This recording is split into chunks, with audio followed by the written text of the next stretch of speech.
এই ভিডিওটা তো কাল আপনারা অনেকেই দেখেছেন। এটা হচ্ছে আমাদের সবার প্রিয় রূপু অর্থাৎ রূপশ্যাম, আর রূপুর দাদা ঘন অর্থাৎ ঘনশ্যাম। কাল ওদের দুজনেরই বার্থডে ছিল।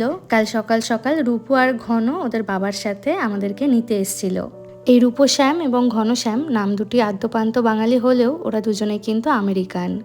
মা বাবা ভারতীয় হলেও কোনো বাচ্চার জন্ম যদি আমেরিকাতে হয় সে কিন্তু আমেরিকান নাগরিকত্বই পায়।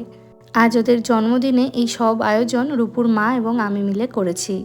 আপনারা হয়তো কালকের ভিডিওটা দেখে অনেকেই ওদের দুজনকে টুইন্স মনে করেছেন, তবে ওরা কিন্তু 1 বছরের ছোট বড়। ঘন 4 বছর এবং রূপু হলো 3 বছর।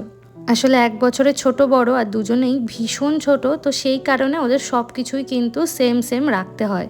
এমনকি বার্থডে ডেটেও দুজনের বার্থডে একসাথেই সেলিব্রেশন হয়। এমনকি ওদের দুজনের মধ্যে একজনকে যদি আপনি কোলে তুলে নেন সেক্ষেত্রে অপরজন কিন্তু কান্না শুরু করে দেয়। এই জিনিসটা আমার বেশ মজা লাগে কিন্তু দেখতে। আজ আসলে কিন্তু রূপুর জন্মদিন, তবে রূপু এবং ঘন দুজনে একসাথেই কেক কাটবে। সেমভাবে ঘনর জন্মদিনেও দুজনে একসাথেই কেক কেটেছিল। আর এই কেক কাটবে বলে দুজনে কি খুশি হয়েছে একবারটি দেখুন, মুখ দেখেই কিন্তু বোঝা যাচ্ছে। আজ সারাদিন ভীষণ বৃষ্টি হয়েছে, আর ওদের অ্যাপার্টমেন্টের ব্যালকনিটা থেকে না মেন রোডটা একদম ক্লিয়ার দেখা যায়। রাতে রূপু আর ঘন আবার আমাদেরকে কিন্তু ড্রপ করতেও এসেছিল ওদের বাবার সাথে। আর ওরা দুজন এত কথা বলে, এত ওদের প্রশ্ন থাকে, আমি তো মাঝে মাঝে উত্তর দিতে গিয়ে পাগল হয়ে যাই। খুব তাড়াতাড়ি এই দিনের বড় ভ্লগটা আপনাদের সাথে শেয়ার করে নেব।